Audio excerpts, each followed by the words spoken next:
Stand for the pledge, please.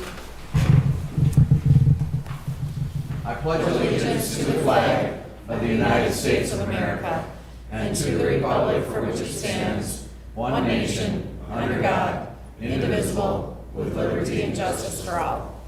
Clerk, take the roll. Mayor O'Connor. Here. Morissette. Here. Wakefield. Here. Knutson. Here. Kennedy. Here. Brooke. Here. Hall. Here.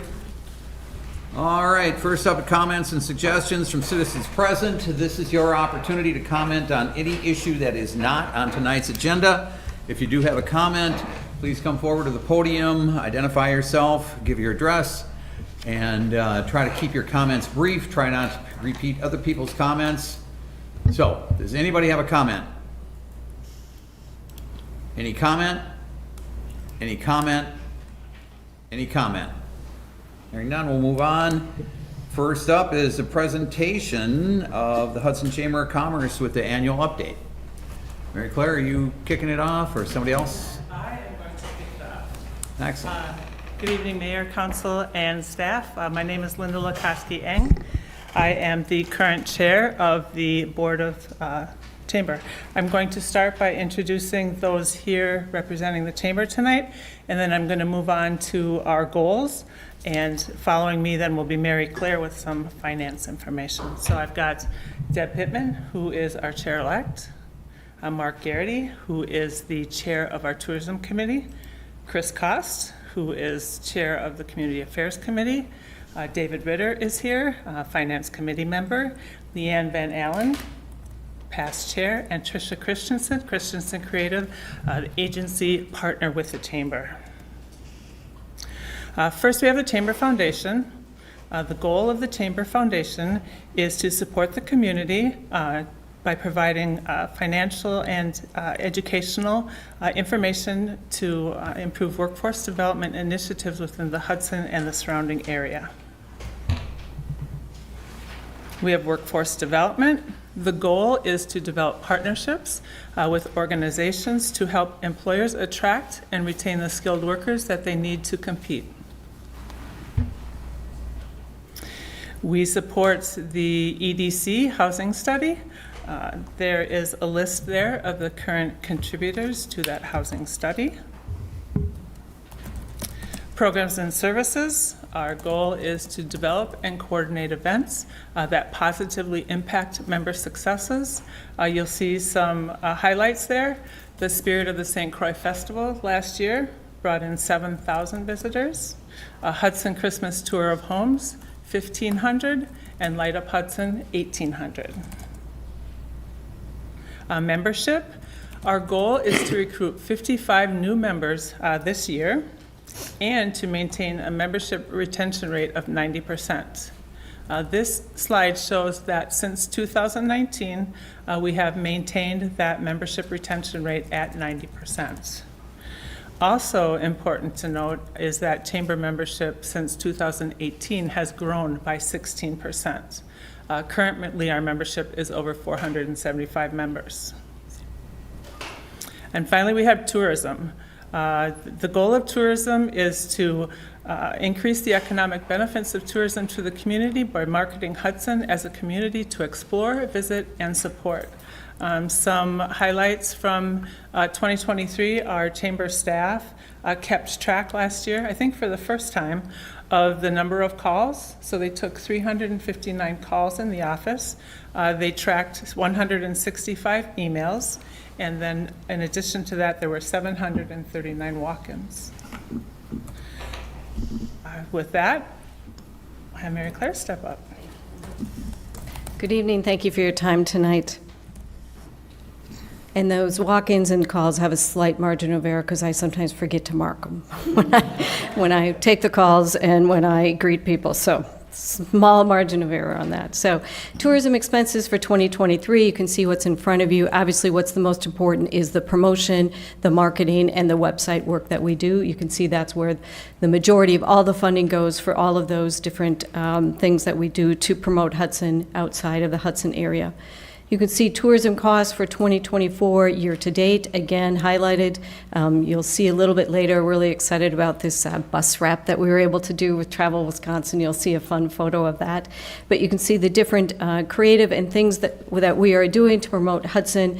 The overall goal, as you know, of tourism is to put what we call heads in beds, right? So we need people to come to Hudson to stay overnight because that's a lodging tax that the lodging properties pay to the city. And so that's really important. Our goal is to just be sure that the hotels are filled. And then also with that, to be sure we invite people, the day trippers too, because they spend money and support the local shops and restaurants too, and that is very important. And you can see our postage is up way more this year, partly because we have a new leads program that we're doing and the number of packets we are sending out to people who've requested information about Hudson. So it's really great to see that number going up. Mark Garrity. Thank you, Mary Claire. Good evening. I'm having a little problem with one eye that has just developed, so if I start looking wonky here, that's why. So I will stick to my script so I don't get off into some crazy places here with economics. So, good evening, Mayor O'Connor and members of the Common Council. My name is Mark Garrity. I'm the chairman of the Tourism Committee. Tourism Committee meets once a month, and we do it by Zoom meeting, and we have members from the lodging community. We have also chairman of the FIPS and other members. Buck Malik is on, Evie Nurbon, specifically with hot air fare, and then Yellowstone Trail, and the whole series of other things that Evie's involved in. And Mary Claire always monitors and provides us with the updates and the information. The big thing is we keep track of the lodging specifically, and it's the state of lodging in Hudson is very strong. And not to make fun of people doing State of the Union addresses, but the Department of Tourism and what we're running. Do I just do advancement here? So this number catches your attention. That document, this is a very, very important document that comes out every year, usually in May and June, and it's always the update from the past year. And this is this year an amazing document because $25 billion was generated in the state of Wisconsin as a result of tourism. Think about that number. Now that breaks down by county, and I've been here before, and Randy is, excuse me, Mr. Morissette, has, I've known him since he was a little boy. So anyway, but the report itself, this is from the title page. And the report itself, so you go to just type in the economic tourism record-breaking, and you'll get the report and the breakdown. It's very enlightening. It's because it breaks it down by how many visitors visited the state of Wisconsin. 113 million people came as visitors that they kept track of. This works out as far as state and local taxes, $1.6 billion. That's an increase of 5.8% statewide. The federal taxes, $1.4 billion statewide. So that's an amazing number. But how this affects all of us and the households in the state of Wisconsin is essentially to the plus of $660 per household, that we wouldn't have to come up with other funds. So that it's a really important document. Travel Wisconsin is now the Department of Tourism. And that's, so if you're looking for it, Travel Wisconsin is where you go. If you want statistics and materials like that, go to the Office of Outdoor Recreation. And that's where they will have the breakdown as to the various types of they're the wonky ones, and they have excellent records.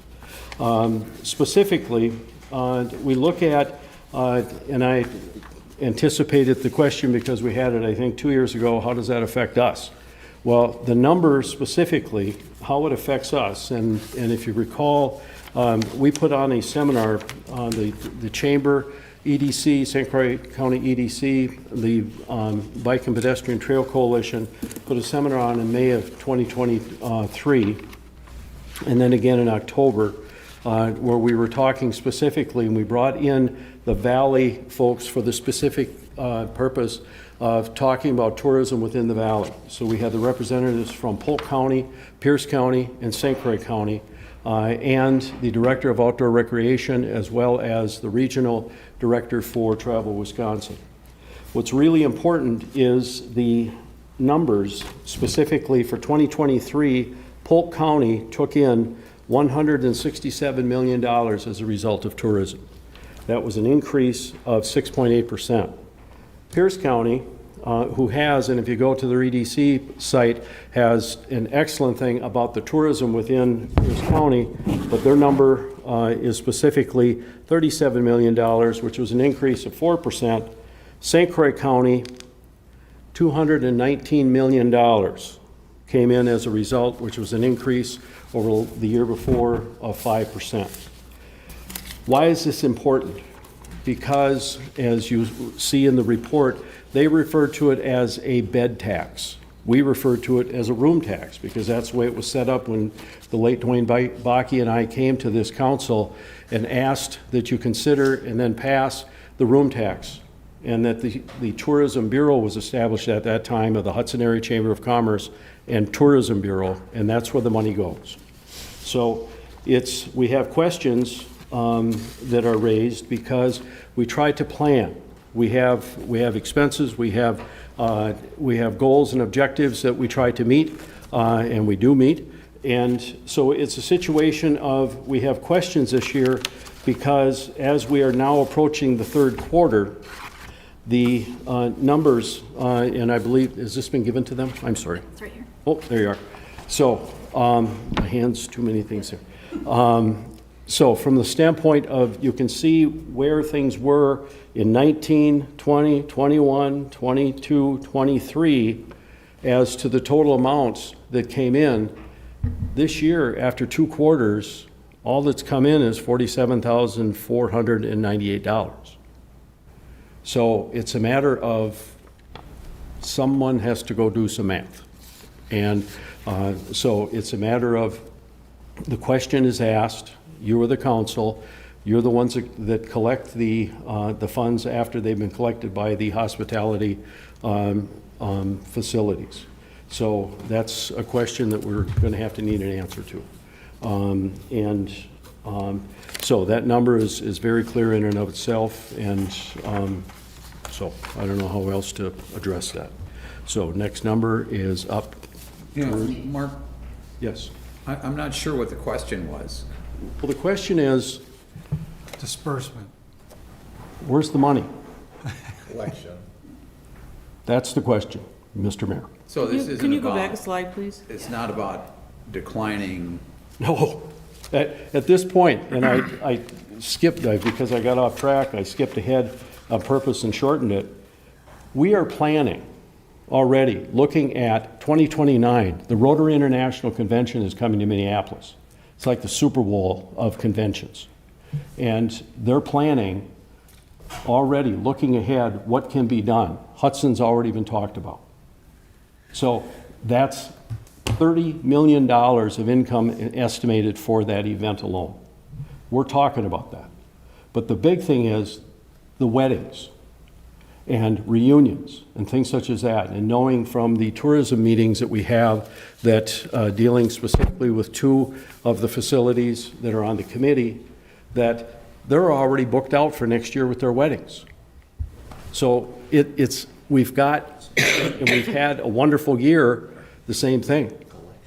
So these numbers are very important, and it's a situation of, it's probably, the estimate compared to 91,000 last year at this time. So we've had one hell of a year, plus the rates are higher. So think about that. I mean, if anybody's gone out to get a hotel recently or a motel, rates are a little higher. And that means we have a percentage. So the question is, it comes back, it's math. So are you inferring then that we're not being paid by the hotels? I have no idea. I'm not, Your Honor, I am not pointing a finger. I am just, at this point, asking why the discrepancy? When we know that we've had a banner year so far. We had the Division III tournament in March. It's coming back next March at River Falls. And they're already promoting that. And we've had hockey tournaments here. We just finished with the shooting tournament, the fishing tournament. And by the way, the bands that were here for the Somerset Amphitheater, the bands stay here in Hudson. The headliners stay in Minneapolis because they have room service. Can I ask a clarifying question, though, because I don't know that I understand, and I don't know that it's clear for the council. What do your dollars that you're identifying on this chart, what do they represent? Do they represent collected room tax dollars, or do they represent? What comes to the Tourism Bureau? So the green bars are Q4 from the previous year. So the blue and the gray on 2024 is Q1, Q2. What's been given to the Tourism Bureau Q1, Q2 of this year is $47,498, which is about 45% comparatively to last year's Q1 and Q2. So the question is, why is it almost half as much? Because that's a huge drop. So your question is distributions to the Tourism Yeah. Bureau, not necessarily collections from the hotel and lodging facilities. I think the question is where are the funds? Because it's hard to pay and plan if it's 50% of where we were a year ago. I can tell you the hotels have paid. I had asked Brett down the road a couple months back for the disbursement, and I don't believe it was dispersed because we didn't have a finance director that sent the check out. And that's possible. So if the finance director was the only one that was dispersing the check at the time, yeah. So it has not been dispersed is what this chart is So, saying. So the money has come into the city, it just hasn't gone to the Eventually, yep. Tourism Bureau yet. Providence pick that? No? Because you haven't noticed that your second quarter numbers have dropped dramatically at the hotel, right? Well, no, I can't say it's so much because my competition's right there, so. No, it's not about a drop. It's- Okay, We'll find out. It just hasn't been dispersed yet, Okay. I'm pretty sure what's happened. Probably. because you look at the numbers, I mean, the light, the green line has gone way up. The blue line, the light blue line is increased from the previous year, but the gray one has dropped by $50,000. We're not pointing fingers. We're just asking Yeah. questions. Where is it? So that makes sense what Randy says. Checks in the mail, how about that? Thank you, Mr. Morissette. There you go. I always love coming after this part. All right, now we're going to review some of the promotions, and this is from when we met last year to the present day. So talking about our partnership with Travel Wisconsin, not only are we using them as a lead for information and trying to piggyback on some of their awareness programs, they had reported that their website had an increase of 28% over the previous year. So we wanted to make sure that Hudson was up to date, and we audited all the pages on the travelwisconsin.com for general information about Hudson, events, landmarks, and then also put out a survey to all tourism-based businesses who potentially wanted their listing updated. And then we did put new imagery and content up for the 2024 events, local park promotions, and the tourist-based businesses who responded. So we're hoping that we will see more traffic from Travel Wisconsin. In addition to the website, there was a cooperative campaign called Wonders of Wisconsin, and there was only a handful of wonders that were highlighted, and one of those was Willow Falls from the Willow River State Park. So this was a statewide campaign put on by Travel Wisconsin. There was billboards in the Milwaukee market, which is what this image shows, buses in Madison and Milwaukee, and then they also created quick trip videos that played in Madison, Milwaukee, Green Bay, and Wausau. And so this was all a showcase of wow-worthy places. So we had the billboards, and then also those bus wraps, which were just wonderful. So in addition to that partnership, we still have our partnership with Minnesota Monthly. And that's a combination of paid media, which is things that we invest in. We write the articles, submit the photos, and they go into the publication. But then once in a while, we have a great opportunity where there's earned media, when one of our local businesses, like San Pedro or Pedro's Pizza, gets highlighted in a patio season. We call that earned media, when it doesn't really cost anything. So in social, usually when there's an article, there's also social. So when we see that show up on Minnesota Monthly's accounts, Travel Wisconsin's accounts, we then also share it on the Discover Hudson account. And then same for social earned media. So that article about the patios we shared, but then also most recently, if people hadn't seen it, KSTP did a wonderful video about Willow River State Park in the falls. So we shared that as well.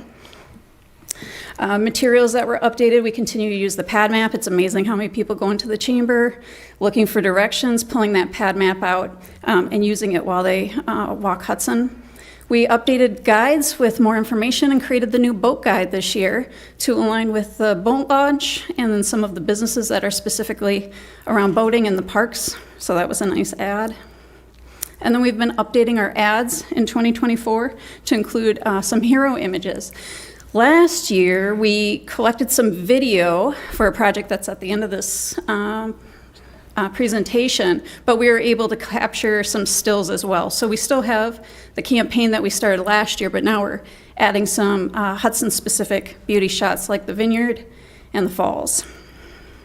And those placements are both local and then regional throughout Minnesota, but then also national and Midwest Living, and there are a lot of leads that come from Midwest Living. In addition to print ads, we have the seasonal digital ads that are consistent with last year.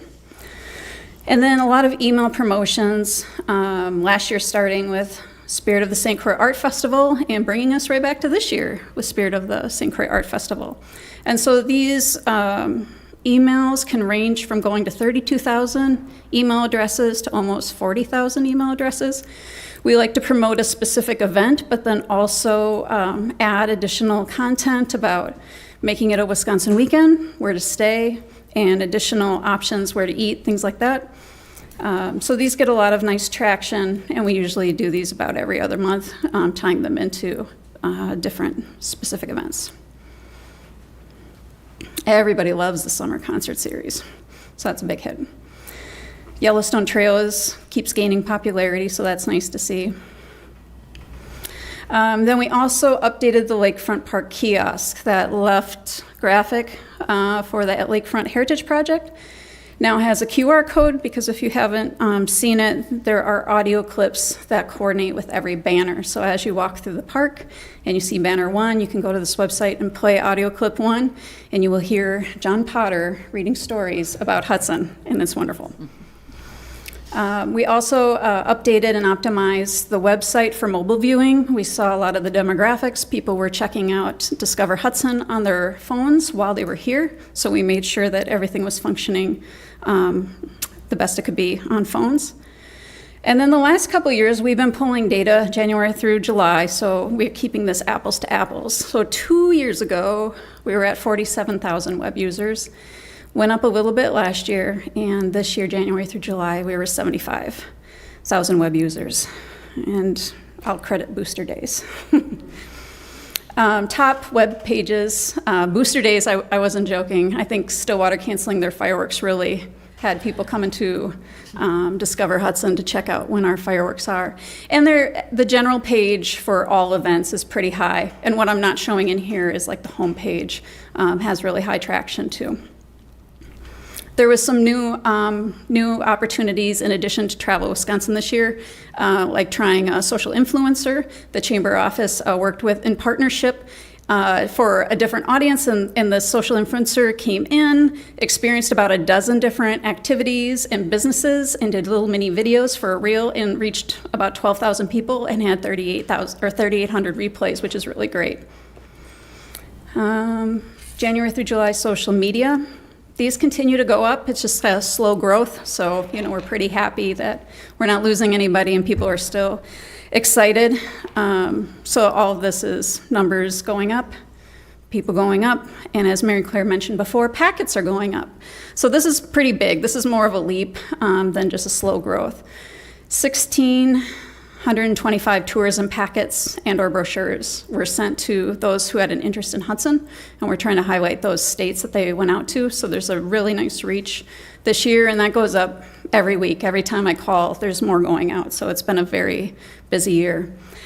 Looking ahead, we're working on a couple different things. We have the updated banners that invite people downtown to shop and dine and play using the artwork that coordinates with the campaign and the artwork on the website. Hudson is reflected in the illustrated arch that we use throughout the materials. And this works with tourists and both residents as well. And then we're also updating the tourism brochure. We have a brochure right now that's about 12 pages. And then we're keeping the activities and interests, but we're also now adding all the business directory. So if there's chamber members who are focused on tourism, like our hotels and our retailers, things like that, they will be listed in here. And then there was also the opportunity for them to advertise. And then like the pad map, that's going to be added to the back, but full color. And this first run will be deployed 5,000 in hotels, tourism packets, and regional placement. And then the super fun thing that hopefully this will work because it has sound. So I'm going to bend this and we'll see if it goes. This is the video we worked on last year. Along the banks of the wild and scenic St. Croix River is a historic town that has become a favorite to art lovers, cocktail connoisseurs, alpaca aficionados, state park enthusiasts, golfers, boaters, history buffs, and food fanatics. Hudson, Wisconsin is a little bit wild and a whole lot of scenic, just like our river. Visit us at discoverhudsonwi.org and start planning your Wisconsin weekend today. Yeah, so that's it. Is there any questions? For anyone, not just me. Anybody? Thank you. All right, well, it's great to see all of you. Thank you so much for coming in. Thank you. Great work.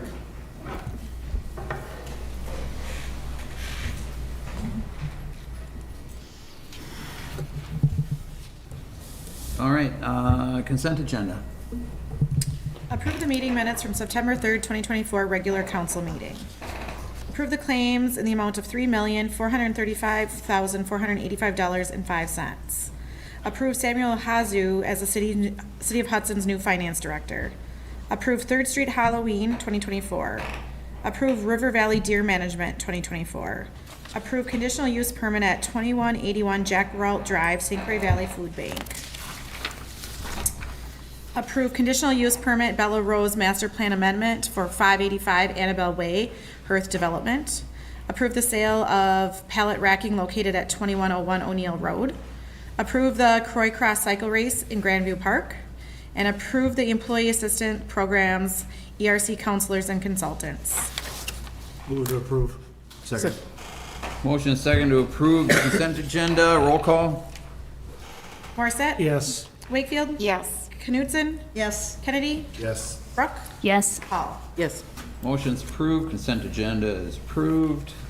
Discussion and possible action to approve the 2025 to 2029 refuse and recycling hauler.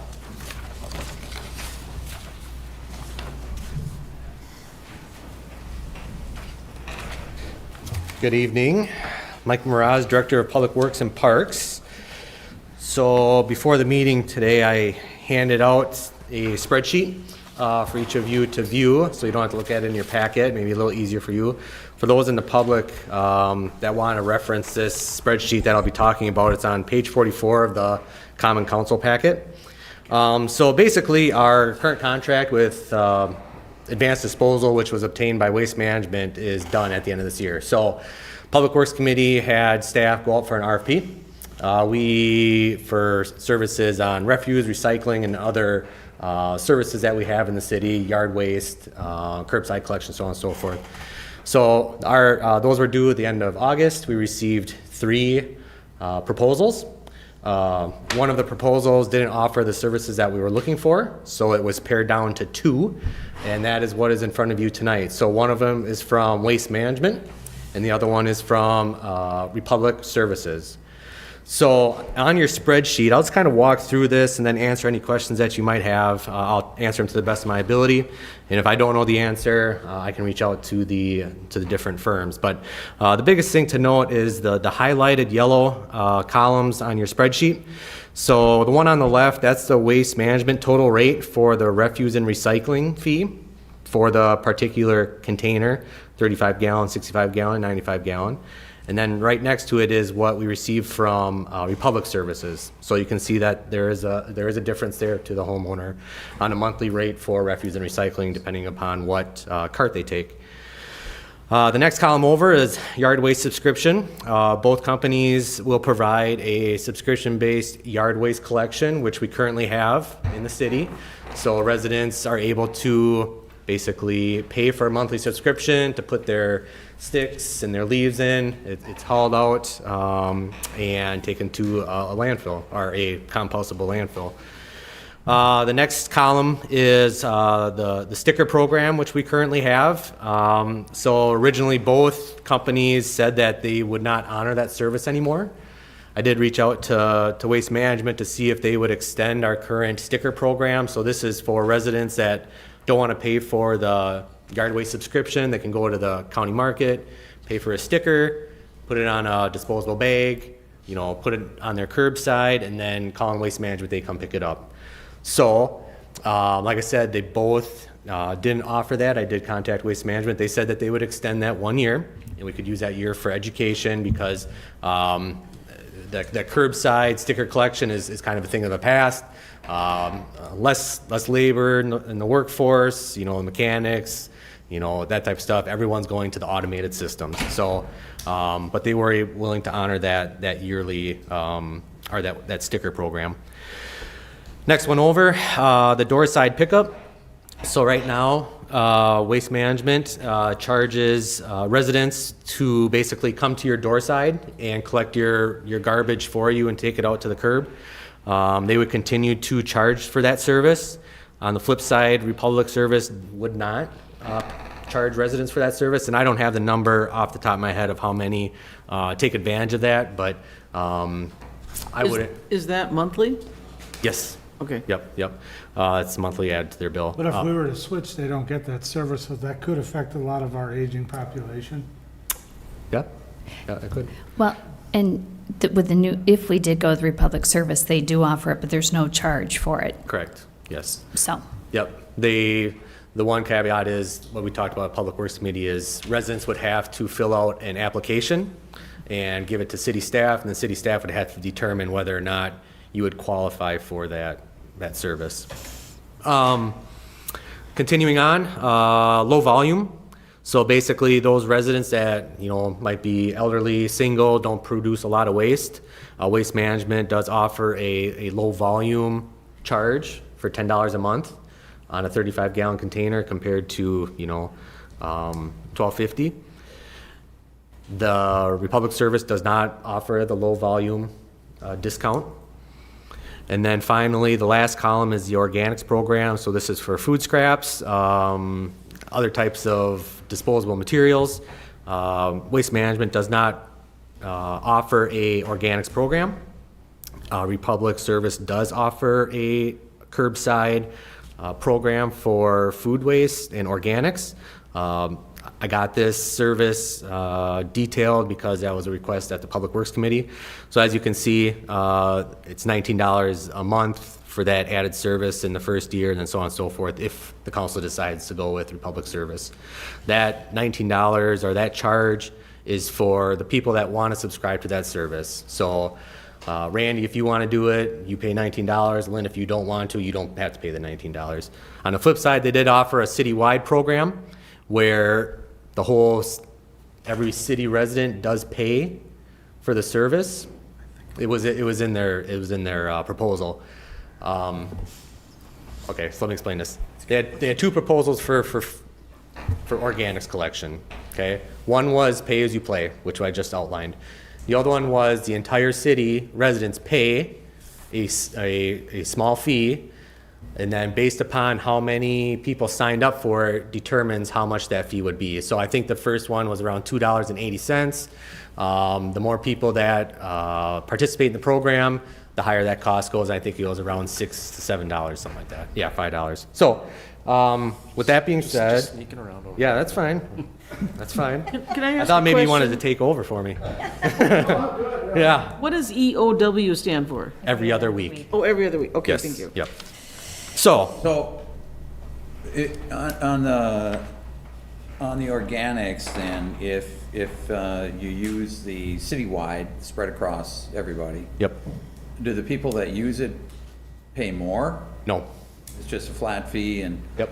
And so everybody would get a container then, and whether you use it, Nope. it's up to you? So if you go with the whole, spread it across the whole city, the people still need to basically subscribe to that. So you still have a personal choice, right? And then based on the amount of people that sign up is how much each person is charged. Okay. If that makes sense to you. But everybody's charged. But everyone is charged, So the more people that sign up, the more the higher the charge. correct? But people who don't want to do it shouldn't be forced to pay for it. And I saw you guys' discussion at Public Works, and most of you guys agreed with that. Yeah. So explain to me then the sticker program. Yep. Is that being replaced with anything? So the sticker program would go away. Okay, so people that you see in the fall, people rake their leaves, their grass clippings, they put it in that brown bag that you get from Menards or Home Depot. They go down to County Market, they buy a sticker, they put it on, they call it in, Waste Management, I got 4 bags to pick up at 222 2nd Street, right? Yeah. That program is going away, okay? And not being replaced? It's replaced with the curbside container program. Okay. Which is an annual. The And none annual, of the 3 companies, it is going away. Yeah. There were 3 people that submitted bids, and none of them are interested in continuing that model, which that is a serious concern. We discussed that at Public Works because we do have quite a few residents who rely on that. I have used the subscription. I've had the yard waste bucket at my home because I felt it was a good value and I needed it. And we have a Friday pickup in my neighborhood. It works out fine from April through November. But a lot of people, put out materials at their curb. There's even specifications like the size of branches or whatever have to be cut and bundled, and Yep. it is a more intense manpower service, and it seems that they're going away from that and wanting to be more mechanized. Yeah. So it is a concern for us that we had that discussion. Is we have a lot of residents that might have. That's going to be a challenge adjusting to it. We've already experienced that on Public Works staff and certainly the committee. People sort of clamoring for why don't we have a community place where they can take their yard waste? And we have discussed that at length. And we'll probably need to, again, because this is, again, none of the 3 companies were offering this curbside. So only by some persuasion, Yeah. you got Waste Management to say, well, if they got the bid, they would do it another year. so the option for a resident would be to either subscribe to the yard waste program, okay, and get a cart, or they would have to take it to a local company that would accept yard waste. And the county identifies several different places in the county that people could put in their truck bed or in their trailer and take it to and dispose of it there. They charge a nominal fee, but that's the other option that they would have in the future. So with the yard waste, Yeah. are people allowed to put branches into the containers, or is it only grass and leaves? That is a great, We put branches in. yeah, we have to cut Four. We don't have one. four feet or less is the dimension. 4 feet or less, Yep. okay, so they have Yeah. to cut it up into small pieces. Right, it has to fit in by Okay. right. And Well, I yeah. think that's an option. I think that's an option that some might take advantage of, but there are many developments now that have HOAs and things that take care of so that, let people have that choice of whether they want to do that. Are you saying your HOA helps take it away for you? Our HOA, when they mow and trim and do that, they take it all away Okay, for us. So sure. I like that that's an option that not everyone has to decide to participate in. As far as the other, it's a significant savings for the community between Waste Management and Republic, I Yeah. think. All the way for the next several years. And I've received emails that that's a concern that to Yeah, these rates are cost. locked in, 5 years. I'm assuming it's in ink. Yeah, well, it's changed over the years. Yeah. So Joy, you're saying that the Public Works Committee is going to be discussing whether to have some kind of a place for yard waste? No, we don't have an option for it. Oh, there is no. But there is a request. Okay, there's a There's request. repeated requests, and when Okay. we've had storms, big storms, with a Yes. lot of branches down. Right. The Public Works staff has established marshalling yards, Yeah, or whatever you temporary call it, for marshalling yard. temporary people to take things to. But it is a problem. I mean, you've lived Yeah. here long enough, you probably remember Oh, when yeah. we could take, it was over by the West Garage, I think, is where I last remember taking leaves. That the city, but that just becomes very difficult to manage, and right now we And don't have costly, the space Okay. for that, but there's been requests, and it just highlights in my mind that it's a concern. Yes. People want to have a way to eliminate a small amount. I mean, they might want to not pay for that $130 subscription for the whole year, but they'd like to have some yard waste hauled away. Well, every time we have a storm, we get calls or emails wanting to know, where can we take our branches, and so that's a big concern. Is this something that maybe the Urban Forestry Board could look into? So when I first started here, this was a topic of conversation that came up, just having a general compost site, leaves and grass clippings and then branches. If you look at the city, and all of you know the city rather well, it's very hard to find a site within the city limits that would house or have enough land to house that type of facility, not being right next to a commercial or residential development. And I've worked in communities in New Richmond and Wabasha, Minnesota, where we had our own composting sites. The one in New Richmond is out in the middle of the country, and the same one can be said for Wabasha. It was on the very outskirts of town just because of the smells during the summertime, the rodent problem, so on and so forth. So needless to say, rest assured, I've tried to rack my brain to find a spot. Maybe Cratley up in North Hudson. No, I wouldn't do that to him. But I mean, that's the truth. I mean, you don't want to have these sites next to homes. They don't belong there. Okay, so you have a rodent problem with these sites? Oh, absolutely. You got rats and raccoons and cat. Ugh. You got I wouldn't want that near my house. yeah. What you mentioned too, just on that same thing, that people think, okay, I can bring some branches, I can bring a bag of leaves, and then nobody's looking, I can bring my used motor oil, and, Yeah. so it becomes, Dumping I think site. maybe back in the day, it was, everyone at their word, and we got a little, messy that way too. Well, depending on, way back, the garages to one side was a dump. Yep. And whether we decide to dispose of the property or not, the environmental impact up there as it is, I don't know, maybe that's a site for that, if you were to do that up there. Sure. It's been there, it's done that, I don't know if there's any more harm you could do to the soil up there, Right. and as you grind it and whatnot, haul it away, or We would have to. however you would work. We- It's been done up there. Yeah. So what I would say is if that's what if that's the road that we're going down, we're definitely going to want to haul it away on an annual basis. Let's just say we collect it for one fall, and then come December or late November, we're hauling that off site, and we'll hire a company to come and do it. But that's an added cost that we're going to have to include in the future Okay. budget. And you're referring to just strictly yard? Leaves and grass clippings. Yeah. I just want to, first of all, I want to give a huge thank you to Mike Mraz and everybody on the Public Works Committee for including composting as a potential option. It's something I hear about very often from residents, especially in the downtown district. As Mike mentioned, we've talked about a lot of things, whether it be managed by city, and you're hearing some of the potential issues with that. But it's good to know that, maybe we can explore something for yard waste in the future. The reason why this is even not on the consent agenda is because we needed some additional feedback or some additional details on the RFPs at our last Public Works meeting.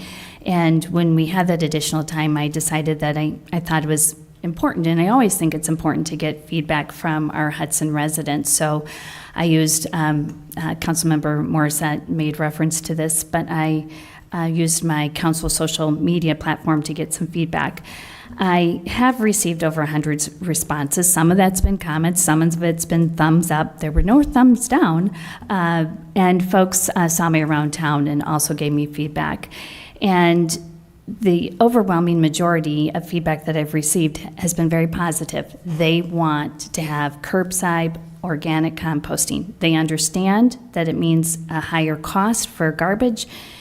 They understand it means a higher cost for every other week of recycling. And the reasons they want it is because it reduces landfill space, it reduces greenhouse gas emissions, it improves local soil quality. And many have mentioned that they're not happy with their current provider. And the thought of locking in another 5 years with somebody that they're not overly pleased with was concerning to them. And above and beyond that, a number of them wanted us to really look at bringing in recycling on a weekly basis. That seemed to be an important thing. And so that is the voice I'm bringing forward. We do have a number of constituents who want that option, and I think it's important that their voices are heard. So the recycling will still be every other week? Yes, Both companies. both companies. And one thing to note, both companies are offering different sizes of the recycling. So for people who really are finding their bin filled and they can hardly wait till the next week to have it picked up, they can double check if they've got the largest size. It would cost more, but that is an immediate option for people. Yep. To get a larger size. And some residents have multiple recycling carts as well. Yeah. That is true. So there's a neighbor. And there's no change in the cost depending on the size of every recycling bin. It's $5.23 for all three of them. But you might pay to have a second cart, you might pay an additional fee to have a second cart for recycling. Yes. But I mean, if you have a 35 use side, going through the cardboard from Amazon, I But need if to you- get 95 gallons. Sure. We got the big one. But basically, there's a $5 increase each year Each if we month. were to move to a new service. Each month. So what would be Each the month, yes, minimum? each month. Overall, each year. Oh, I'm sorry. Yeah. If only 10% of our residents signed up for, so when we're saying organic recycling, again, just for the public to understand, we're talking about household food waste would be the most common. Correct. Not your yard waste. So those are two separate Two issues. separate. And we have had a system for hauling yard waste away, and we're concerned about the potential future losing the stickers.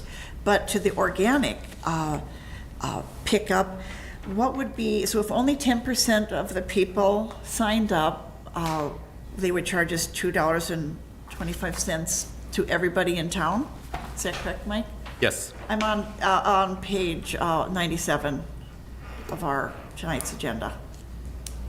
So that would be $2.25 to everyone added on top of their total rate of $21 or $23.50. I'm looking at the yellow column now. Am I Yes. doing the math right You're there? doing it right. Yep, Okay. you're doing it right. So it could potentially, if more people sign up, it costs more Yep. because they're going to be stopping at Their more trucks homes. are stopping more, Yeah, they're in more town homes. more, putting on more miles, more gas. So even if I didn't choose to do organic recycling, but a 50% of the city did, I would pay $5 extra a month Yes. for the first year. I mean, there's a, am I explaining it correctly? Do you think Yeah, I'm looking at this? you are, and that's where I feel like the subscription is the better route to go. I don't think it's the right way to go to mandate that. And essentially the feedback that I received is that people were in favor with that subscription and were willing to pay that price for that. But if I may, it's not just the $19. Correct. It's getting us over the hump of signing off on them. So to some extent, whether you use it or not, we're asking, I mean, switching to organics would mean that we're asking everyone to subsidize this by hiring the more expensive hauler, just to even play the Yep. game. And then if you want to go full in and get that, it's $19 more a month. But again, you've already paid that additional $5. So, you know, to me, I think we haven't gotten to that point where it is pay to play yet. If everything was even, and someone said, hey, for another 19 bucks, do you want to do it? And you could answer yes or no? That to me is very fair. I think we should bring that to the city. This isn't telling me we're there yet. We're still now saying, since it's a 5-year program, it could be upwards of another $380 per household that's additional to switch to this place and not use the organics. I don't know if we can force that on every homeowner that may or may not want to use organics. So again, like we talked about, my opinion is we're getting closer. You know, again, this is like pickleball. Nobody knew what it was 20 years ago. The recycling organics, nobody really talked about that 10 years ago. We're getting there, but I think this is too much of a burden to the taxpayers to say, hey, we're going to pick a different vendor for you. It's going to cost you more. There's going to be some services you may or may not want, but it's on you to pay for it. I don't like that we're going there. Can we go back to Republic Service and say, can you match this? Can you match what Waste Management has given us? And I know we're time sensitive here, so I do understand that. I don't know, Nick, is that fair? Is that fair to each provide? Well, you've put your RFP out. This is not competitive bidding under the statute, which relates only to public construction, so you have more latitude. That being said, you know, what's fair when you put a proposal out for bid? Is it fair to collect bids and then go back and try to negotiate? That's a decision for the council. Okay. Well, the same would hold true then if they were to match it and go back to, and then you go back to Waste Management and say, all right, they matched it, you gonna beat it? Where does that end? Where do you stop? Got it. Yeah. I understand. Thank you for the clarification. I have a question. Do you know if Waste Management burns all the waste from Hudson, takes it into St. Paul to the incinerator? The yard waste or refuse? No, the garbage. The garbage, that goes up to a landfill up by Weyerhaeuser, Wisconsin. Oh, so they have a landfill for the Yeah. Wisconsin waste, okay. Yep.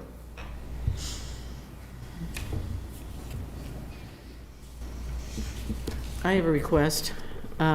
We used to get these postcards a long time ago, and it was really handy to have something like this. Waste Management does not post anything on their website, so whoever we go with, it would really be nice if we could require them in the contract to post the recycling calendar so that everybody's aware of which track they're on for recycling and I don't think that's true though. what. Because I go on there and I can see when it's picked up and what my route is, what days, both recycling and. I never found a calendar like this that just really lays it out. I have a harder time finding stuff on that website. Maybe we just need to pull it into our website for Yeah, that would be good. just another option for people to find it. Okay. It's there. You get a look. It's there, go, if you look at it. Okay, I'll have to take, Your schedule, if you log in. okay. All right, so what do you wanna do? What's our timeline? I mean, obviously, if we stay with Waste Management, we can approve it whenever. If council decides to go with Republic Services, the sooner the better, because of the transition time. You're talking about new billing, new carts, whole new ball of wax before the first of the year.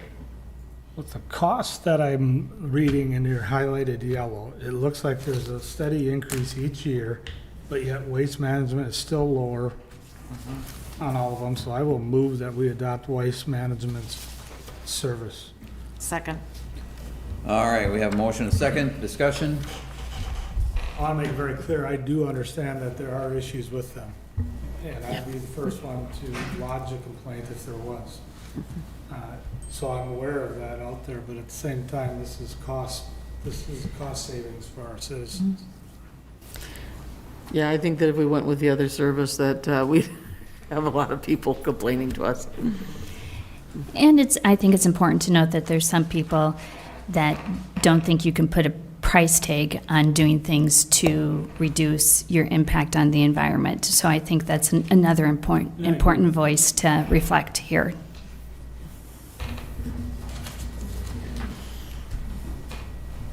Anybody else? Well, I do agree also with the cost concern that, we are making an arrangement that our residents are required to comply with and to pay these fees. And so we do want to try and make it as reasonable as possible. I also just want to say I'm really appreciative that Waste Management is willing to extend the sticker program for the yard waste, because that is going to be a problem we're going to have to set our minds to, of what we could offer to our residents in the future for that, whether the county can step in and help provide some sort of facility more out in the country.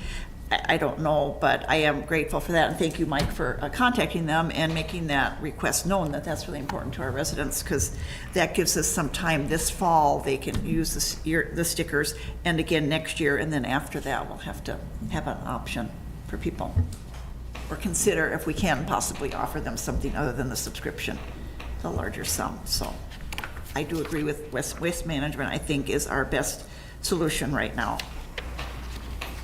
Okay, anybody else? All those in favor? Aye. Opposed? Nay.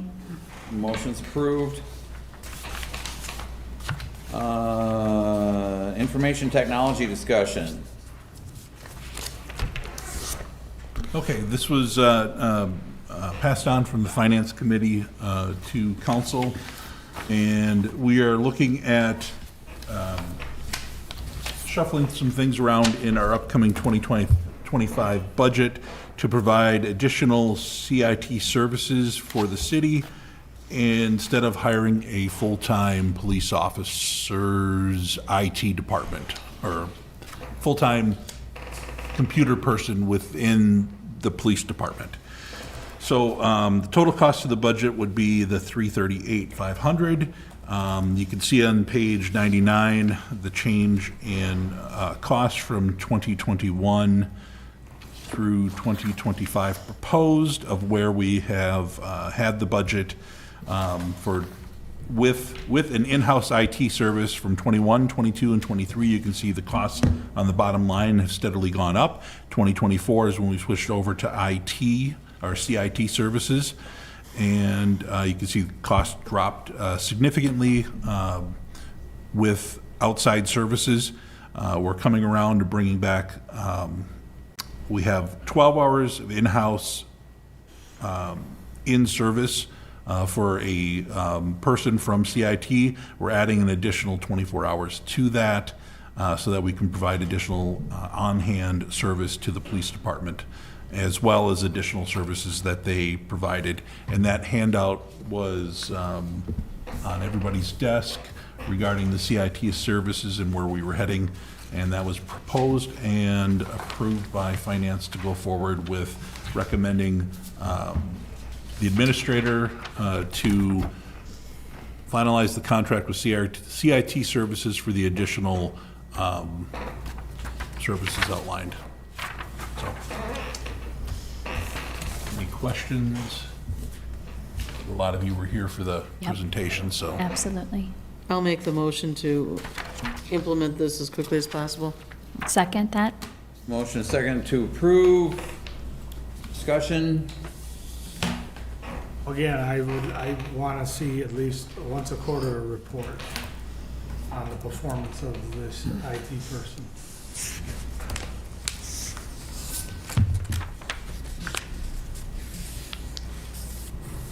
Noted. Okay. Anybody else? All those in favor? Aye. Opposed? Motion's approved. First presentation of budget 2025, budget to Common Council. Okay, and I think, oh, you must have, you've unplugged it over there, right? Mike? That red cord there, just plug it in. Okay, I guess speed of presentation, you guys tell me.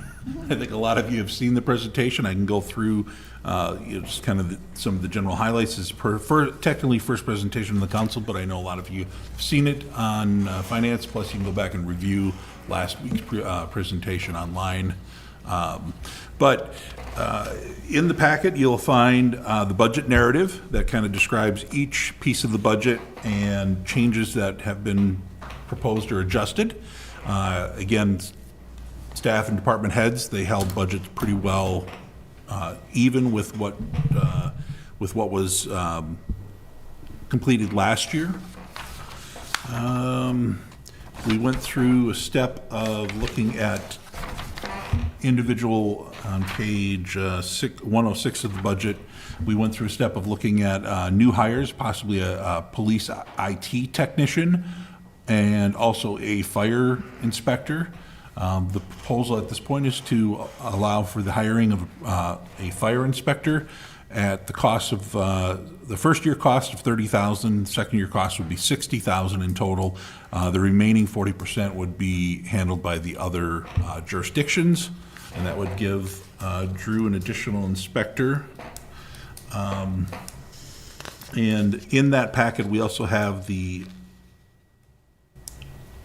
FTE costs justifications that are in your packets. So again, stepping through, we have the inspector for the fire inspector, and then we also have the the proposal for the IT technician for the computer for the police department. And of course, right now we've pushed that one aside, and now we're looking at just the position for the fire department, not the IT position. But again, there was no change to the budget from what was being proposed to now. Even with the approval of the CIT, we just shuffled the dollars out of the police department and into the IT portion of our budget. Let's see. That's not popping up there, is it?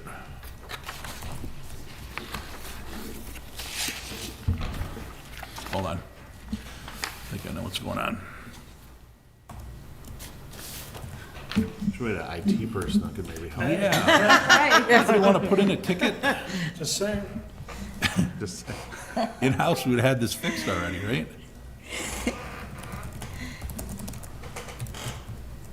Okay, let's see. There we go. That was one of my first jobs, IT out of college. I see why you're in your job now. Yeah, exactly. That is very correct. All right, way to make me cry again. All right, so again, the budget schedule is put forth there. We're working through that now. We will have the second city outlook on October 7th. We'll move into the budget hearing proposed or sent to the paper, and then it'll have to be published twice before we have our public hearing on the budget on November 18th, and then the adoption of the levy. I know we're running a little later than we would like, but again, I guess I blame Sam Hasu, even though he hasn't even started yet, for not applying earlier. So there you go.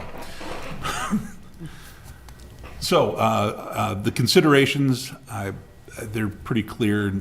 Anybody got questions on any of the considerations? I won't go through all the details like we had in the past. Or if anybody has any considerations they want to add, I asked the finance to provide me with any additional considerations, but I think we're here as a whole, looking at all the different pieces that I think is needed for the 2025 budget. Okay, getting down to the bottom line. Again, it's looking at the proposed mill rate. It's not going to allow me to go in there. There we go. Is that showing up nice? Everybody's seen the pointer wiggling around? Oh, awesome. Excellent. Okay, so the proposed mill rate, we're looking at 5.02. That's $502 per 100,000 of the valuation of a property, assessed value of the property. Looking at that, the main piece that we should be looking at is over on the right-hand side. Again, everybody within the departments kept their operation expenses pretty well even. We only increased by 0.2% overall of the available levy that was there. There were the available net new construction and the available levy that we could have went to. So looking at that though,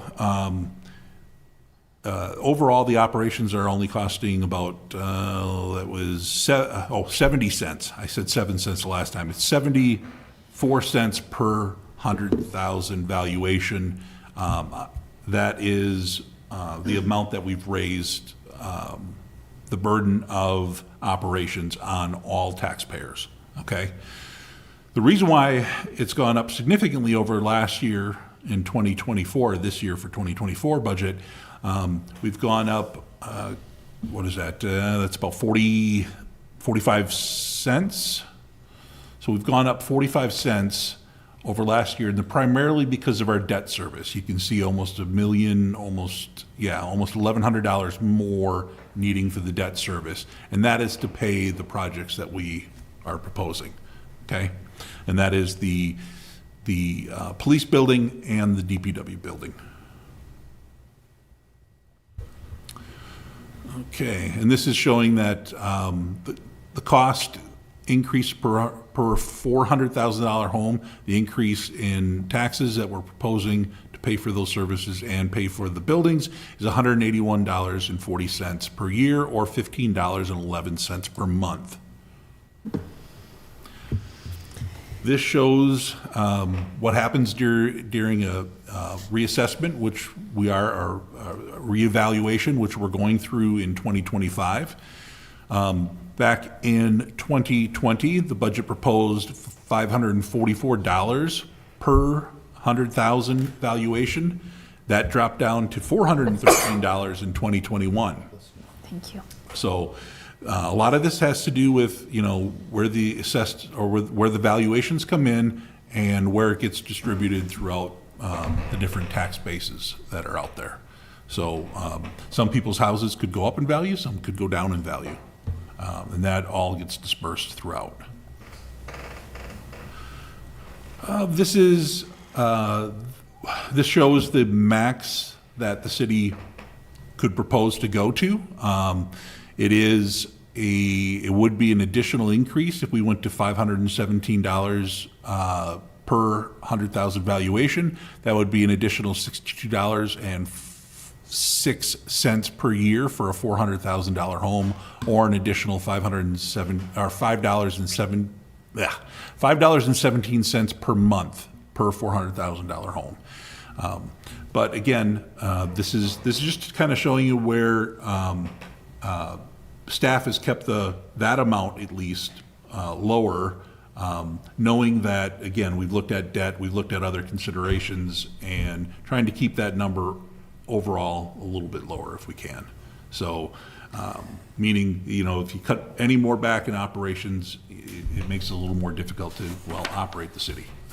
So, here we go. This is the levy rates. This is a representative pie chart of, for every dollar spent, you're essentially doing 56 cents on the dollar is going to the school district, 18 cents on the dollar is going to the county, and 24 cents on the dollar from the 2024 tax rate is going to the city of Hudson. So about a quarter of that tax sheet that you get in your tax bill, only 25% of that, remember, is going to the city of Hudson. The rest are the remaining taxing jurisdictions where we don't have any control on where the school is going to go, or St. Croix is really going to go with this.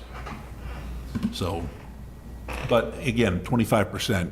So it's kind of good to explain to your constituents that it's 25 cents on the dollar in 2024. That's what you paid toward the city. The rest went to the other taxing jurisdictions. Okay, so I think you've done pretty well with keeping the tax rates fairly low here. I think we're probably going to go up a little more than that on the 2025, but I won't know the base of the overall percentages until we see the other the other jurisdictions come in as well.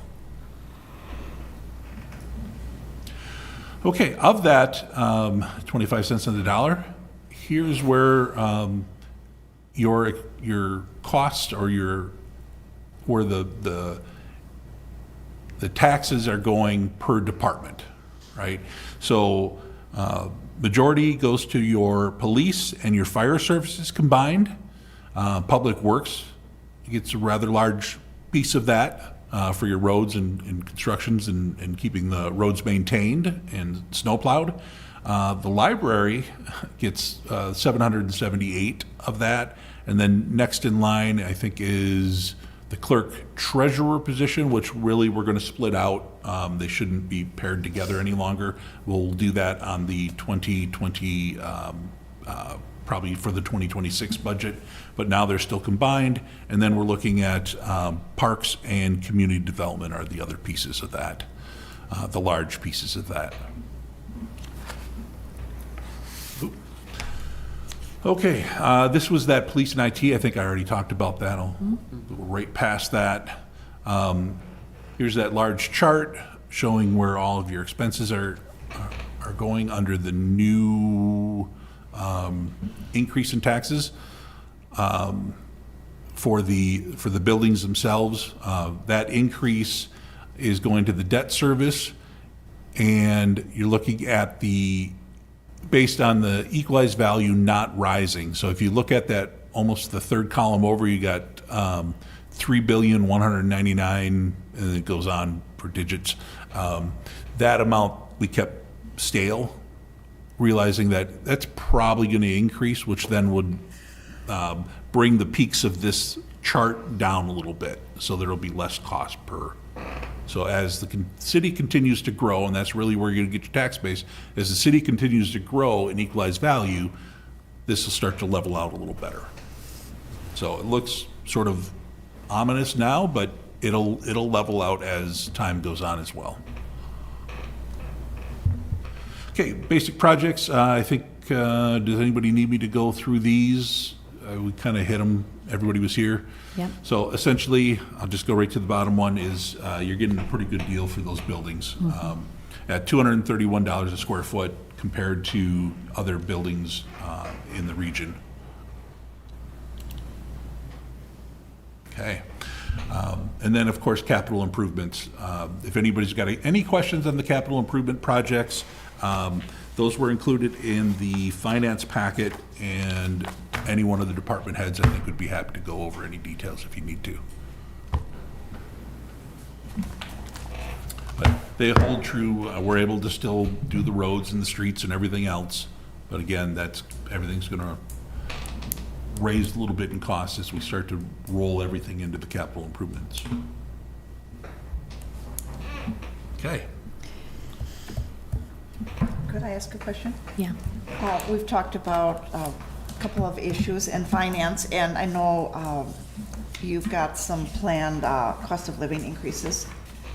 Yep. For now, last year, I think it was approved about this time last summer, the whatever wage and compensation. Wage and comp study, yep. We did a study, and that was intended to bring, I mean, you explain it to me, please, bring our employees more equal to surrounding municipalities.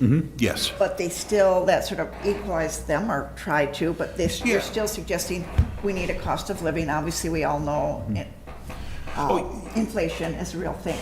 Yes. So in the existing description I have is the cost of living adjustment of, I want to say it was 2.6. Yep. Yes, 2.6% cost of living adjustment in addition to the step increases. That is factored into the current budget, or what we've laid out. But one thing to note on that study that was completed, it was we didn't grab the high end. We didn't even grab toward the middle end of the surrounding area. We grabbed in the lower wages all the way up to about the medium wages at the high end. So we're still a little, I think, lower than the surrounding areas, and I think a little bit of proof of that is how long it took to really find a finance director too. So realizing that that's what we can afford, that's where we're at, right? And the COLA adjustment, so each step in the layout, and the way you guys had agreed to it was an automatic step increase. So each step was about 2%. If COLA is at 2.6, you're already behind what the surrounding areas are going. You're not keeping up with COLA. Yep. The last 12 months, yep. Right. So adding in the COLA is kind of designed to edge people ahead of where the surrounding area is growing, I guess. So there is definitely some impact to that, and it's something we're gonna have to consider, that if the city doesn't continue to grow the way it needs to grow, to be able to satisfy the wages that you need to pay to keep good employees, you could run into some problems. So all of those pieces, that issue sheet, I think, are playing into this. You need to continue to grow. You need to continue to grow your evaluation, your base. Need to expand that piece. If you don't, you could end up kind of stuck with, like some communities are, with not being able to increase in increase in their equals value and increase in their levy limit, excuse me. You know, if you can't increase or grow in your levy limit, which some places can't, they're kind of stuck. You start running into problems of, well, where are we going to start cutting, right? Because then you're faced with an opposite kind of direction is, all right, you have to pay your employees something, plus your services are already set at a certain level. If you can't do that, then you have to cut back in some services somewhere. And some communities are faced with that already because they've reached their levy limit, if you will, and they can't expand any further. So it's sort of like one of those things where when you're looking at where your maximum allowable levy is, that's one thing you should look at and consider is how far to that max do you want to go, because you may not, you might start losing the ability to capture that in the future. Okay, so there's pieces to that that are kind of involved or brought into discussions when you want to talk about where your budgeting is.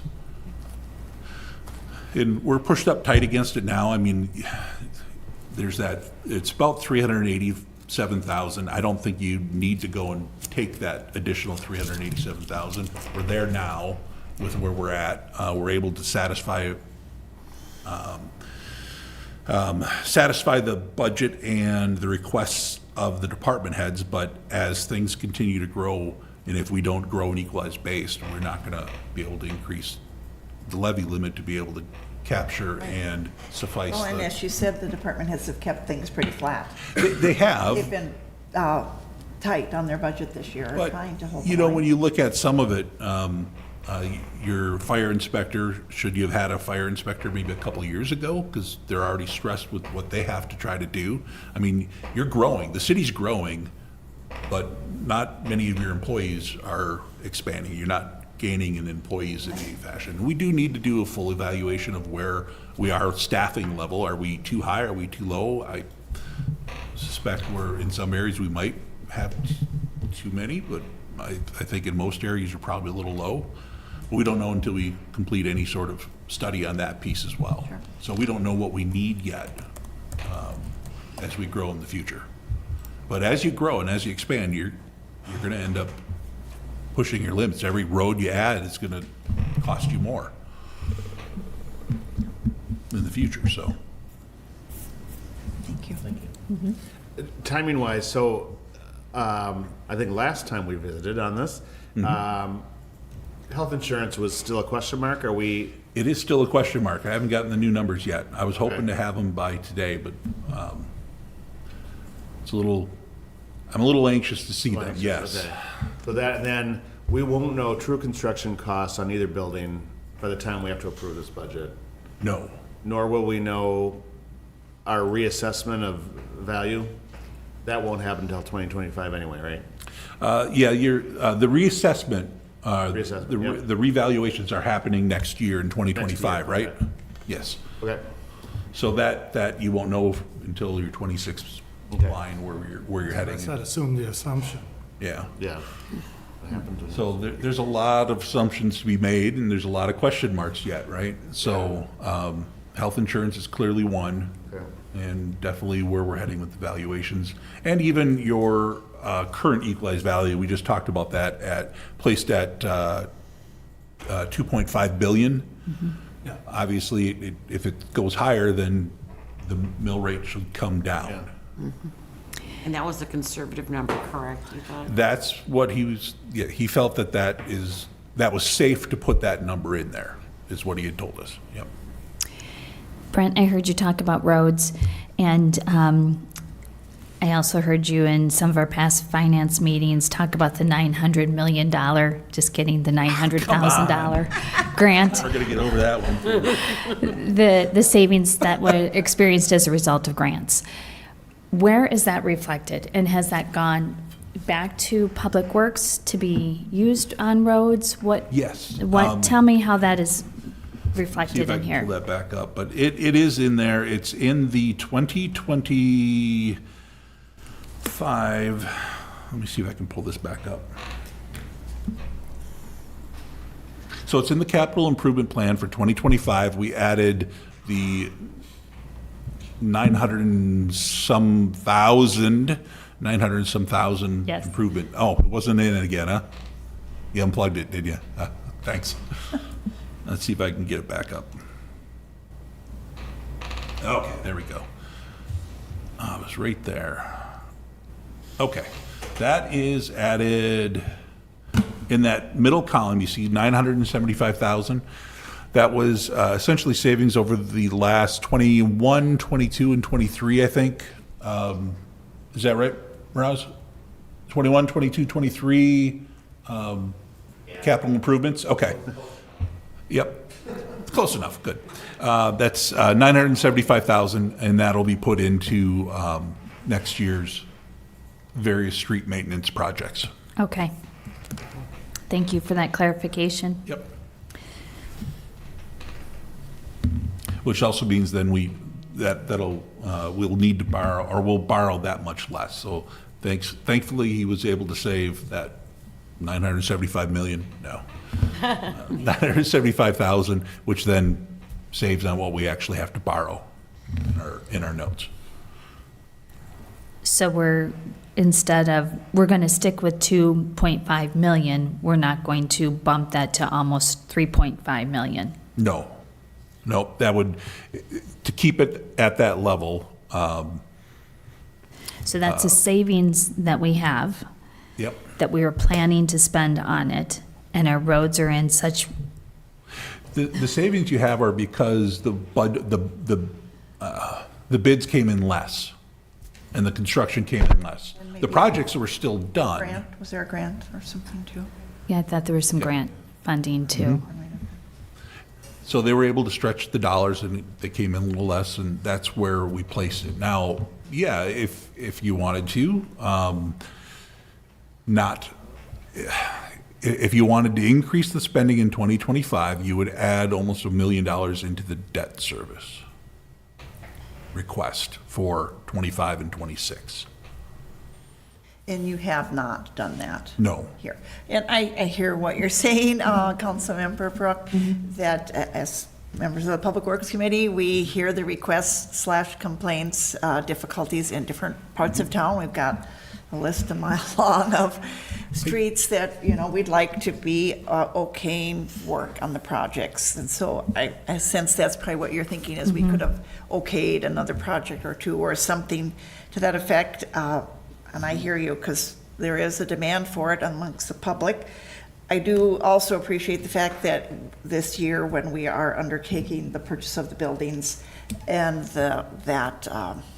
making them ready for our Public Works Department and the Police Department to move in, pretty significant expense. And so I can see the reason to balance it this year and not borrow that full amount. But there's definitely a long list of what we could spend that additional funding on. Yeah, by 27, we're raising that piece to $3 million for the 27 and 28 budget, and then it goes up. It looks like we plateau at about 300 million. But I think that's part of your, you had a 10-year plan in. 3 million. Did I say 300 that time? I'm trying to be conservative. That'd be really great for the roads. All right, so. Because part of your 10-year Where's that money plan gonna come from? was to raise it to this level for the notes and the debt service. if I Yeah, the original plan, so when Dean Chamberlain was here, he put together kind of the CIP at the time, and it was, slowly incrementally increasing. It was 1.5, then it went to 2 million for a 2-year bonding cycle, 2.5, went up to 3. That's where we stopped. So that'll be a conversation we have to have in the future. Do we stay at 3? Do we continue to increase it slowly, knowing that there are a lot of needs out there? Future discussion. Yep. And that might also then be dependent on where the valuations go or the, the assessed values. All right, anybody else? We good? Okay. Good job, thank you. All right, thanks. Let's see.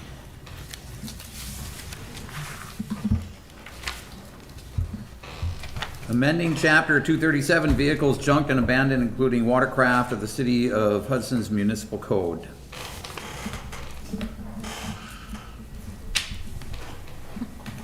Chief? I'm here in case someone has questions about it, right? No.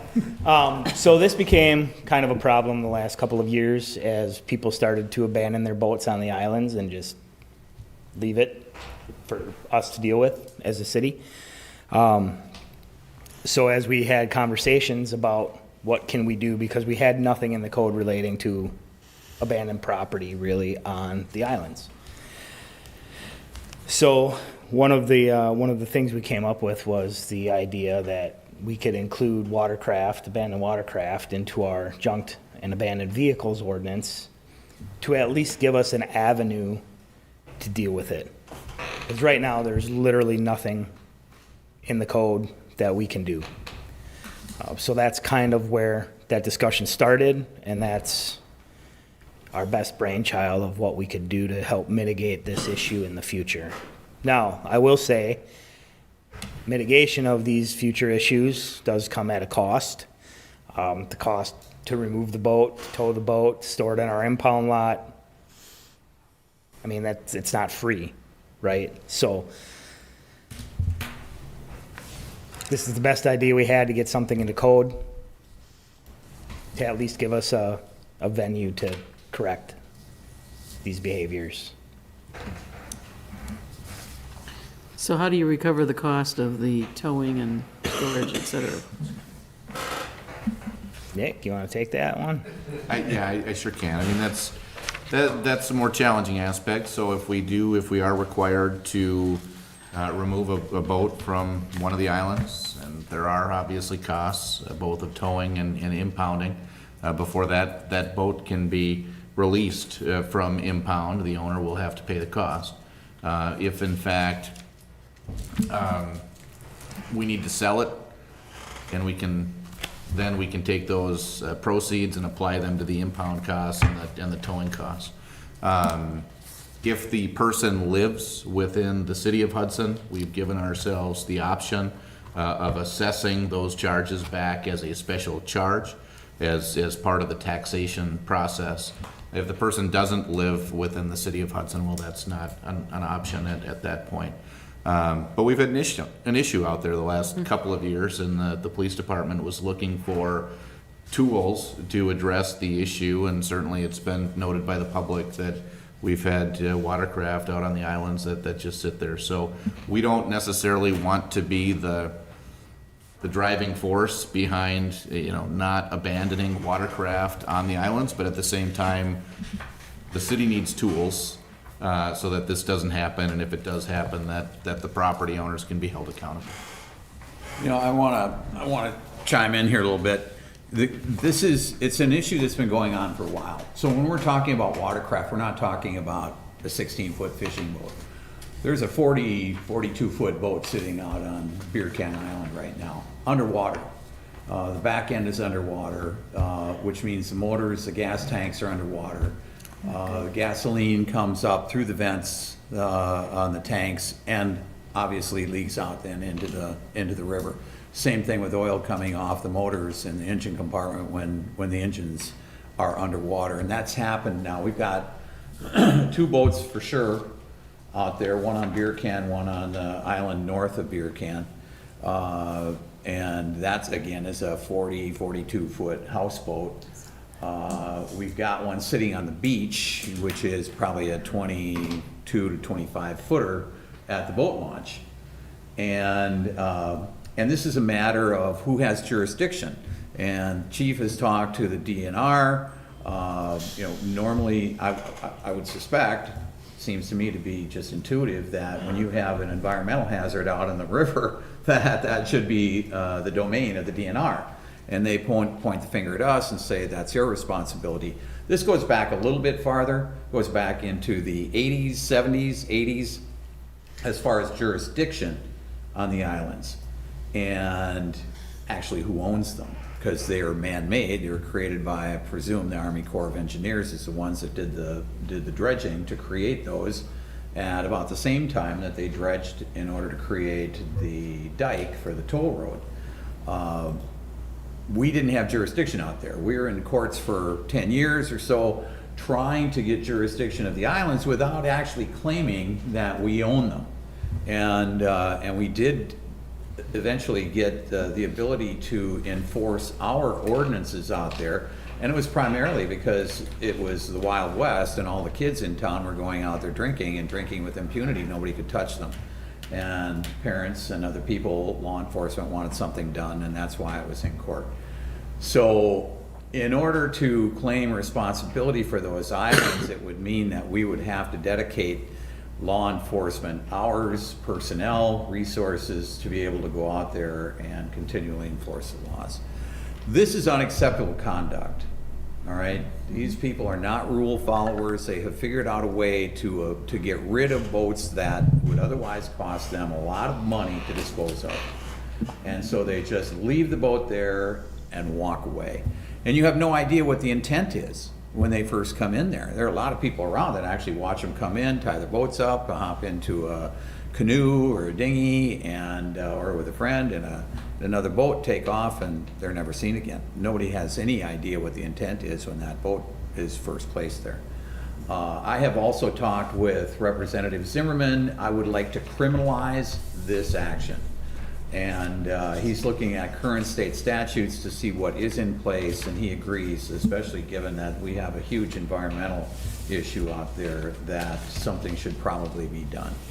But in the meantime, this is a way to at least, at a minimum, put people on notice that, you know, you're going to be responsible for this. And whether impounding somebody's boat is going to matter to them or not, I don't think it does. They don't care if these boats are impounded. They don't. Well, if it's abandoned, no, they Right. don't. Mhm. And, but if in any teeth that we can put in this, which is kind of what the ordinance is doing as well, is providing for fines. But again, they're not rule followers. They may never come back again. Never be seen anywhere, even in Wisconsin. So, but to criminalize this from the state level seems to me to make a lot of sense, because they have many more tools, for lack of a better term, that they can use to go after these guys. So anyway, I think it's a good start. We absolutely need to send the message to people. This is not acceptable behavior.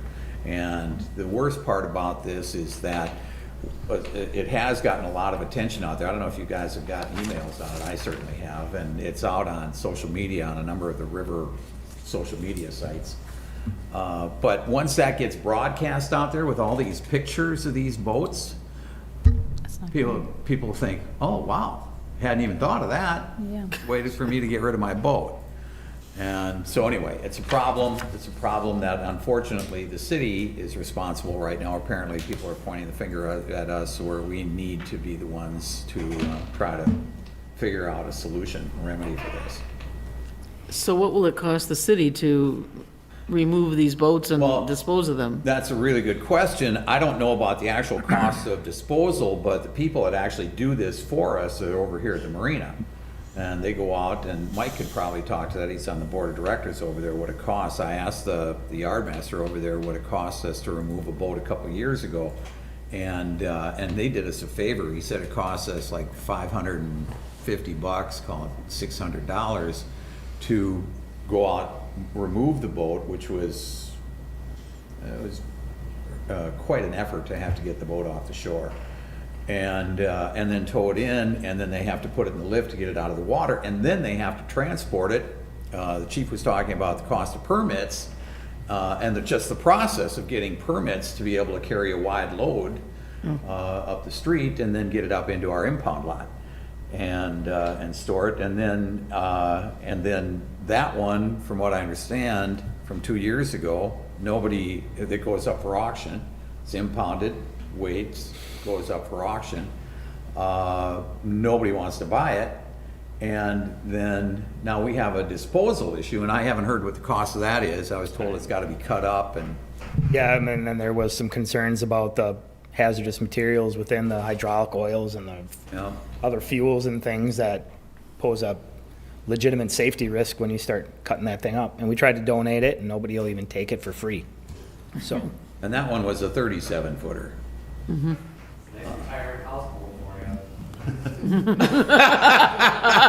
I don't know that I want to live in an impound lot though, Mike. It's up on blocks. It's real nice. Yeah. So the costs, they've been nice over there, but we do not have the resources to be able to do this. We have to rely on the help coming over from the marina to help us to accomplish all of this. Well, and with some they've of been them, nice. I mean, normally that would cost just that trip to move that boat. You're talking generally like a $5,000 endeavor, and they've been really nice. and with these two that are out there currently, we're gonna need a barge with a crane on it to lift it out of the water, to pump the water out of the engine compartment before they can take it out. So Wow. it's gonna be an issue.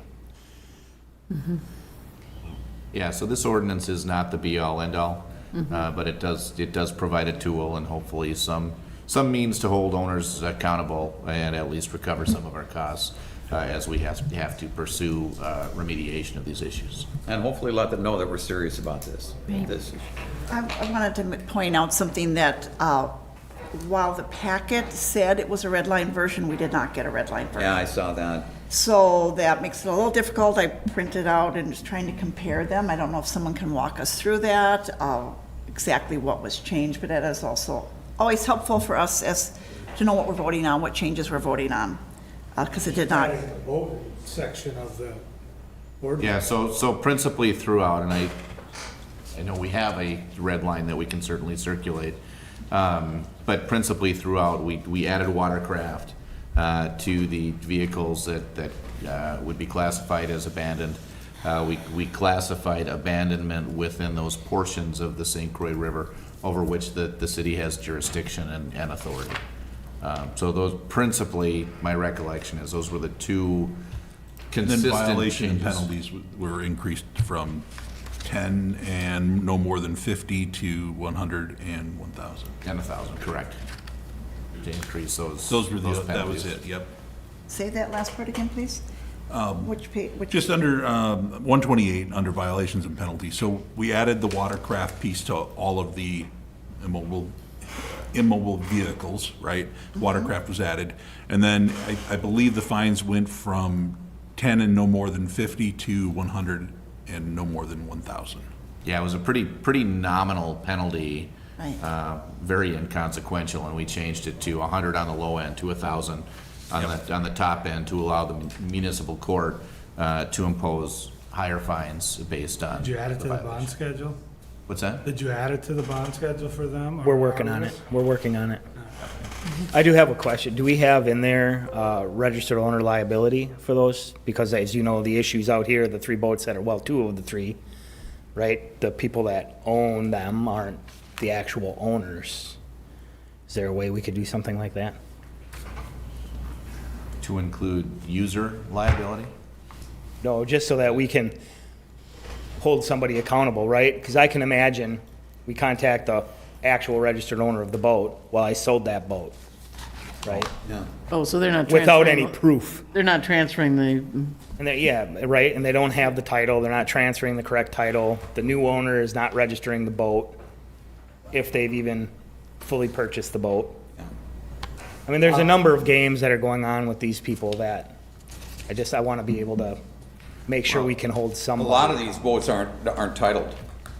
They were sold years ago without titles by law. I mean, they could, you know.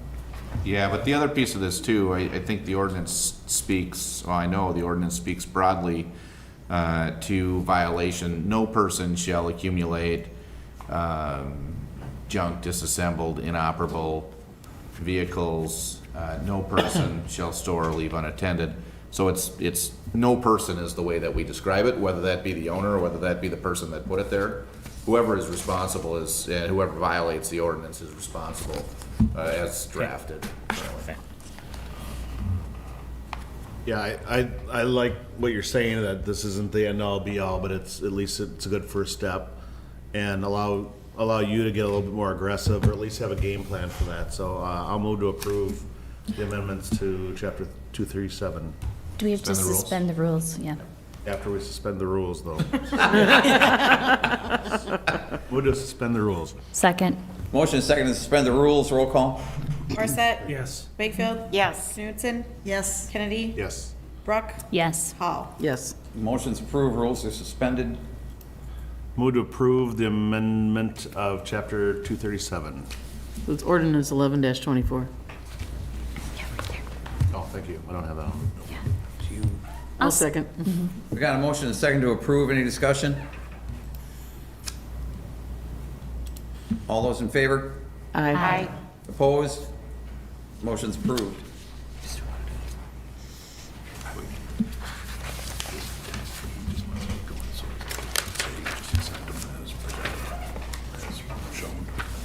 Okay. So, have a quick discussion about this if you'd like, but obviously, next on the agenda is all the department head reports. If you wanted to just accept them as provided to us and call it a night, or you want to go through it? I'll move to accept all department reports. Second. Okay, motion is second. Any discussion? I just think as time permits, whether we want to hear it or not. Yeah. Well, and still the Just leave it on the agendas, but yeah, and they did a great job with the reports again. I appreciate them doing that. Absolutely. And I want to also thank the department heads for sitting through the rest of the agenda, waiting for your moment in the sun to come up here. way back. Talk they about were all the great things required- going on in your departments. Way back, they were required to attend city council meetings, so that's a kind of a nice reinvention of that. Yeah. That's what we're trying to get to, yeah. Yeah. Don't tell them, though. Who's going to? All right, I'm sorry, did we vote on that? There was motion and second to accept. All those in favor? Aye. Opposed? Motion's approved. I don't have any, was there anything else on the agenda? That's it. That was it. I don't have anything. Anybody? Yeah, I would like to add to the next agenda about whether the city should participate in the county housing study or not. I've had a request about that, so I'd like to discuss it as a council and then decide whether we should contribute to it or not. Okay. And I'm just wondering if the next council, we could maybe get an update about the room tax and about that. Yeah, I'm wondering yeah. if that could be Yeah, we'll be digging an into update that. for that. The only other thing is I was hoping to get an update. I had talked briefly with Mike Johnson about how things are going with the rideshare program. We're about 10 months in at that point, Yep, so that's good. that'd be helpful. Yep. Yep. Okay, good one. Anybody else? Mike, you moved up here. Anything to say? Okay, sounds To good. adjourn. Appreciate the shirt and tie. Second. Motion and second to adjourn. All those in favor? Aye. Opposed? Motion's approved. We stand adjourned. Thanks, everybody.